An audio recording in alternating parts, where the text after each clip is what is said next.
नमस्कार जी दर्शकों, अभी हम सतलोक आश्रम सोजत में हैं। हमारे साथ में एक मेहमान हैं जो एडवोकेट हैं सुप्रीम कोर्ट में।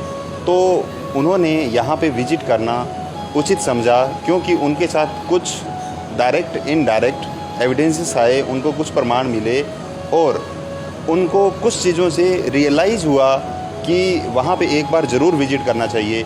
तो हम इन्हीं से जानते हैं कि ऐसी कौन कौन सी बातें हैं जिनसे इनको लगा कि एक बार सतलोक आश्रम सोजत में जाना चाहिए और वहाँ जा कर के देखना चाहिए जो जो इनको फील हो रहा था या ये इच्छुक थे आने के लिए। सर नमस्कार। नमस्कार जी, आपके चैनल को बहुत बहुत धन्यवाद। क्या नाम है सर आपका? मेरा बजरंग लाल नाम है, मैं एडवोकेट हूँ सुप्रीम कोर्ट में।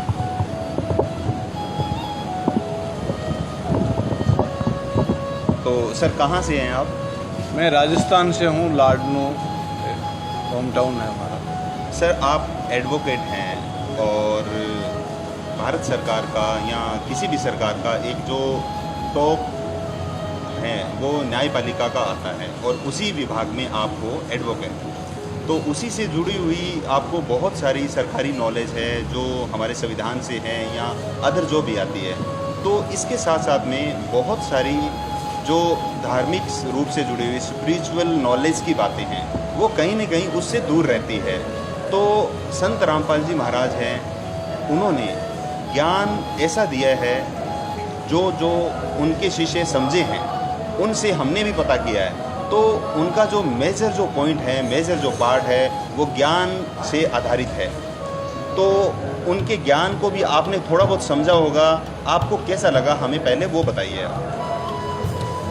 अभी जो हमारे कंट्री में जितनी रिलीजन से संबंधित जो आइडियोलॉजी चल रही है उनमें हमने ये स्टडी किया है कि संत रामपाल जी का जो आइडियोलॉजी है रिलीजन से संबंधित, जो गॉड के प्रति जो कॉन्फिडेंस है आम सिटीजन का, उनमें पर्टिकुलर जो इनका आर्ग्यूमेंट और जैसे हम कोर्ट के अंदर एक रूलिंग पेश करते हैं तो इनका अपनी प्रत्येक आइडियोलॉजी है, उसमें विथ रूलिंग इन्होंने आम सिटीजन में अपना रिलीजन के प्रति ये कॉन्फिडेंस डेवलप किया है कि जो गॉड का असली जो उनकी डेफिनेशन है, डिफाइन है, वो क्या है। और उसी का ये नतीजा है कि जो इनका इंसेंट हुआ था, इंसेंट के बाद में जो अभी प्रेजेंस के अंदर जो इनकी लीगली इनकी जो सिचुएशन है, अभी कस्टडी में ये चल रहे हैं। और जो अच्छे जो लीगल स्पेशलिस्ट है उन्होंने भी माना है कि ये इंसेंट है वो कहीं न कहीं कोई इफेक्टेड है। और आज इनका जो फॉलोवर्स है वो उस टाइम जिस टाइम ये कस्टडी में गए थे और आज उनमें ज़मीन आसमान का अंतर, इतने बहुत ही लार्ज लेवल के ऊपर वो इनके फॉलोअर्स बढ़े हैं। और फॉलोअर्स बढ़े ही नहीं है, लगता यही है कि वर्ल्ड के कई ऐसे कंट्री है, कई ऐसे रिलीजन है जिनमें हम सोच ही नहीं सकते कि हिंदुस्तान की कोई फिलोसफी के प्रति एक डिफरेंस रिलीजन वाला कोई बिलीव कर सकता है, लेकिन आज ये हकीकत हो रहा है। सर एक बात और है, जैसे कि आपने जो बात बताया कि इनका जो नॉलेज है वो घट रहा है, तो ये बात तो वैसे ही दिख रही है कि जब संत रामपाल जी महाराज का जो 2014 में जो बरवाला वाला घटना हुई थी तो उसके बाद उस टाइम उनका एक आश्रम था। उसके बाद अभी बात करें तो 10-11 आश्रम हैं इंडिया में, 10 और आउट ऑफ इंडिया नेपाल में भी एक है। तो हर जगह पे आश्रम हैं और वहाँ पे जो समागम होते हैं एक साल में 6 से 7 समागम होते हैं बड़े लेवल पे। उन समागमों में एक ऐसी प्रथा है, हमारे इंडिया में भी है और अदर देशों में भी है कि दहेज प्रथा, डोरी फ्री मैरिज, डोरी फ्री जो मैरिज होती है उसका पक्ष लेते हैं संत रामपाल जी महाराज। और उनका जो समागम होता है उसमें सैकड़ों की संख्या में डोरी फ्री मैरिज होती है। तो आप उसके बारे में क्या कहना चाहेंगे? ये तो हमने प्रथम बार यहाँ आने के बाद में ऐसा हमने ये फील किया है, महसूस किया है कि जो सिविल सोसाइटी में भी संत रामपाल जी की जो यूनिट है वो वर्कआउट करती है। इसका हमको प्राउड है। और डेफिनेटली हमारी जो सोसाइटी है उसमें चाहे देश प्रथा हो या अन्य जो विभिन्न प्रकार की जो कुरीतियाँ हैं और उनको मिटाने की आवश्यकता है। जो अननेसेसरी जो खर्चे हैं एक इंसान जन्म से लेकर के और जब तक मृत्यु होती है उसका 50% अबाउ उसका पैसा है वो कुर्तियों में चला जाता है। और अगर उनसे हमको मुक्ति अगर ये यूनिट दिलवाती है, संत रामपाल जी का जो विजन है वो असलियत में ये एक भगवान का विजन है और इससे बढ़िया कोई काम हो नहीं सकता है। हमारी आपको एडवांस में शुभकामना है कि इस फील्ड में हम अधिक से अधिक हमारा प्रोग्रेस हो ताकि हमारी देश की जनता को इसका बेनिफिट मिले। सर एक बात और है इसी से जुड़ी हुई कि आज ही प्रोग्राम था यहाँ पे दहेज रहित मैरिज हुई, तो उनमें हमने जो पुत्र और पुत्रियाँ थी उनके हस्बैंड एक परिवार से बात की, तो उसमें उनसे पूछा तो उन्होंने हमें बताया कि आज के टाइम ऐसा होता है कि जैसे ही मैरिज विवाह का नाम लेते हैं तो उसके साथ साथ ही दिमाग में बहुत सारी पिक्चर्स बन जाती है। पिक्चर्स जैसे कि हाँ हमने मैरिज पैलेस देखना है, उसको भी अच्छा देखना पड़ेगा। उसके साथ साथ में जो मतलब पुत्र वाली साइड से होते हैं उनको बारात के लिए बहुत संसाधन देखने पड़ते हैं और उनको बहुत सारे प्रोग्राम में मैनेज करने पड़ते हैं। तो वो भी इस रास्ते में जो विवाह संत रामपाल जी महाराज ने करवाने शुरू किए हैं इसमें वो भी दूर हो गए। इसके साथ साथ जो लड़की के पिताजी हैं उन्होंने बताया हमें कि हम बहुत ही रिलैक्स फील कर रहे हैं, क्योंकि एक तो हम बच्ची को बेटी की तरह मानते हुए आ रहे हैं, लाड लडाते हैं और सिखाते भी हैं, शिक्षा दिलवाते हैं। उसके बाद अगर हमारे पास में दहेज के लिए पैसा नहीं हो पाता है, क्योंकि हम पहले कोशिश करते हैं कि उनको बहुत अच्छी शिक्षा दी जाए, पढ़ाया लिखाया जाए और संस्कार बनाए जाएं, लेकिन दहेज के कारण हम कहीं न कहीं लॉस में चले जाते हैं, डाउन हो जाते हैं। तो इससे हमें जब संत रामपाल जी महाराज के इस मिशन से मुक्ति मिली तो हम बहुत ही निश्चिंत हैं और बहुत ही ज़्यादा खुश हैं। तो इतने सारे जो कुरीतियाँ थी, इतनी सारी कुरीतियाँ थी, उनसे दूर करना और जो लड़के लड़कियाँ जिनकी मैरिज होती है उनके जो पेरेंट्स हैं वो बहुत अच्छा फील करते हैं। तो आपका क्या विचार है इस राय में? आज तक हमने ये सुना है कि कोई भी रिलीजन है या कोई फिलोसफर है या कोई आइडियोलॉजी पर्सन है वो ओनली फॉर जनरल सिटीजन को गॉड से मिलाने का काम करता है और कॉमन मैन ये समझता है कि हमारा जो डायरेक्ट है हमारी फैमिली इफेक्टेड हो रही है, जो इन कुरीतियों के कारण से हम इफेक्ट हो रहे हैं। जैसे देश वाला इश्यू है, ये बहुत बड़ा इश्यू है।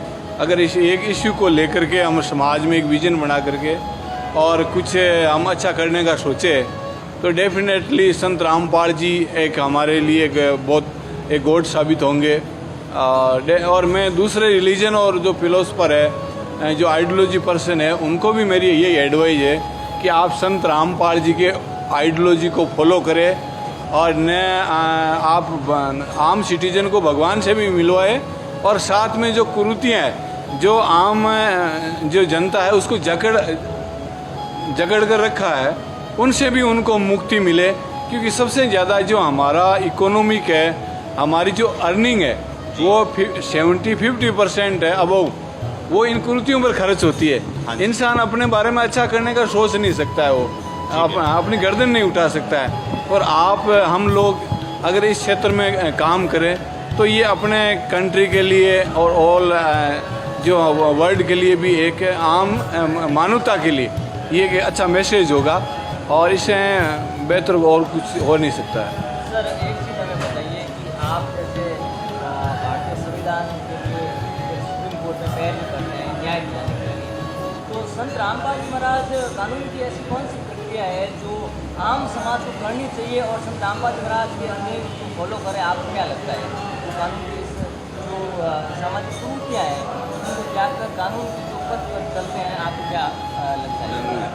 कोई भी जो भी कुरीतियाँ हैं उसको भी हमारा जो संविधान है, हमारा कानून है, उससे आम जो नागरिक है उसको बचने की सलाह देता है कि ये कुरीतियों से दूर रहे आप।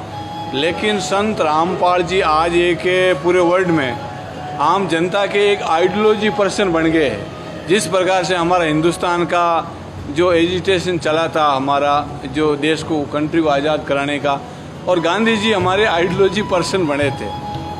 और भी कई क्रांतिकारी थे जो इस देश को आज़ाद कराने में अपनी भूमिका थी, लेकिन गांधी जी एक आज़ादी का नाम बन गए थे। ठीक उसी प्रकार से अभी पूरे वर्ल्ड के अंदर जितने भी रिलीजन बेस पर आइडियोलॉजी पर्सन है, या जो लोग उनको अपना आइकॉन मानते हैं कि धार्मिक सुधार, सामाजिक सुधार, उनमें पूरे वर्ल्ड के अंदर ऐसा पहला पर्सन है संत रामपाल जी, जिनको हर रिलीजन, हर कंट्री और हर भाषा को मानने वाला नागरिक है, इनको फॉलो करता है। अगर इनका विजन है, इनकी टीम के द्वारा या इनके मुखवाणी से, श्रीमुख से किसी कुरीतियों के खिलाफ में कोई प्रकार का आह्वान होगा तो डेफिनेटली हजारों लाखों लोग उसको फॉलो करेंगे और उस देश को, उस समाज को और पूरे अपने विश्व को उसका बेनिफिट मिलेगा।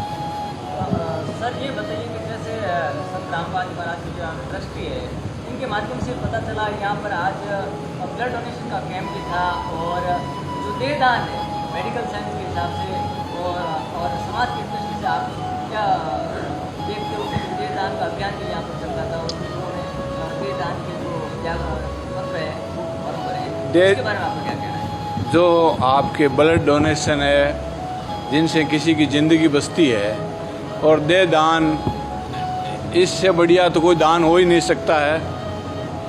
तो ये जो सामाजिक क्षेत्र में जो चाहे आपका देश प्रथा हो, चाहे देह ध्यान हो, ब्लड डोनेशन हो, महिला एजुकेशन हो, और भी जो ऐसे सामाजिक सुधार की जो अभी समाज को जो आवश्यकता है अपने देश को, उस क्षेत्र में जो हमारे संत रामपाल जी की यूनिट के जो कदम बढ़ रहे हैं, वो डेफिनेटली आने वाले टाइम में एक विश्व में समाज कल्याण के क्षेत्र में, समाज सुधार के क्षेत्र में एक बहुत बड़ा उदाहरण पेश होंगे, और इसका समाज को, देश को और पूरे विश्व को बहुत बड़ा इसका बेनिफिट मिलेगा। मेरी बहुत बहुत शुभकामनाएं है कि हमारा संत रामपाल जी का जो विजन है, और भगवान क्या है, हर इंसान कहता है, कोई अच्छा वर्कआउट करता है तो उसके प्रति हमारा स्टेटमेंट होता है कि यार ये तो भगवान है, यानी ये एक सामान्य इंसान से अलग है।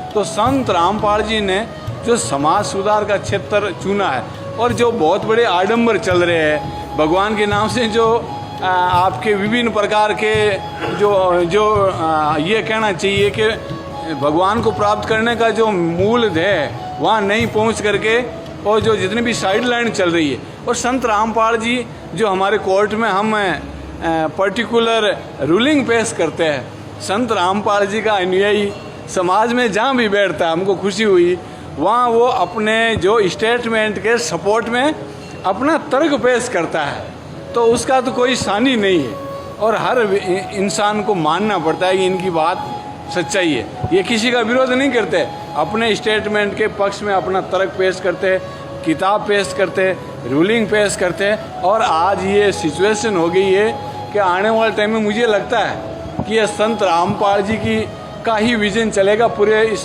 दुनिया में, और ये भी हो सकता है कि इस मानवता का कल्याण करने के लिए, इस वसुधा का कल्याण करने के लिए ये संत रामपाल जी जो महापुरुष इस धरती पर, इस पृथ्वी पर, इस मानवता का कल्याण करने के लिए इन्होंने अवतार लिया है, और उसका बेनिफिट इस आम जनता को, पूरे विश्व कुटुंब को मिलेगा।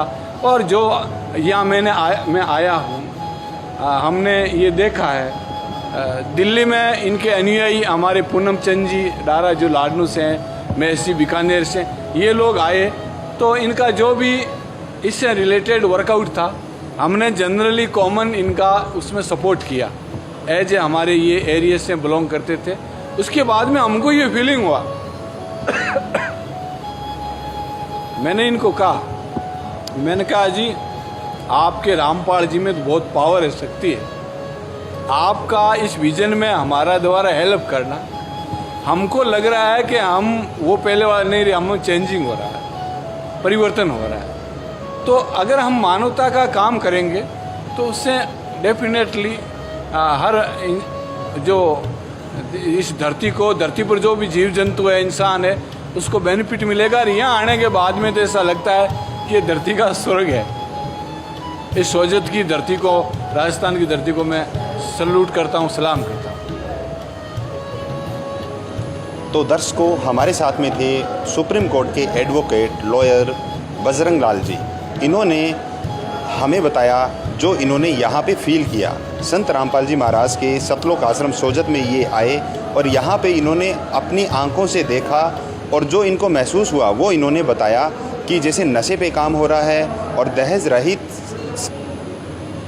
तो दर्शकों, इन्होंने ये बात देख करके, यहाँ का माहौल देख करके बताया कि ये जो इनका ज्ञान है संत रामपाल जी महाराज का, ये बहुत जल्दी ही ऊपर जाएगा, बहुत जल्दी इसका प्रचार हो रहा है और बहुत जल्दी ही पूरे विश्व में ये फैल जाएगा।